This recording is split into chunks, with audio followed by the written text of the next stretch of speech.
Akademia Europiane e Arteve ka qelur në Durrës ekspozitën e piktorit Adrian Traga, me piktura të viteve, por dhe të ditëve të fundit, ku përmes ngjyrave është pasqyruar një botë abstraksioni dhe meditimesh interesante në një këndvështrim të origjinal mes mungesës së lirisë fizike dhe lirisë shpirtërore. Një ekspozit plot ngjyra dhe pasion e cila sipas përfaqësuesit të Akademisë Europiane të Arteve, Jetullah Haliti, sjell një nivel të ri në vlerat e abstraksionit dhe pikturës kontemporane.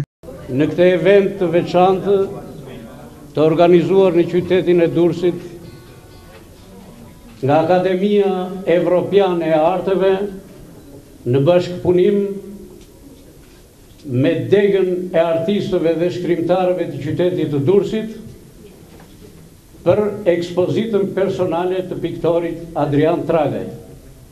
Është një ekspozitë e veçantë, një ekspozitë e botës së brendshme shpirtërore të njeriut, një ekspozitë psikologjike e rrëfyer nëpërmjet portretit. Ndërkohë, deputeti Lefter Koka ka vlerësuar origjinalitetin e pikturës së Tragës dhe vlerat që sjell në artin shqiptar.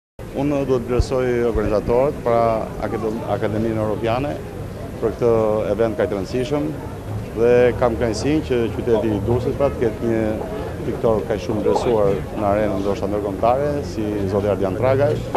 Do t'i uroja sukses të mëtejshme, pra nuk është është një vlerë dhe e qytetit tonë. Ekspozita është vizituar nga një numër i madh piktorësh në galerinë Nicolet Vasia të Durrësit.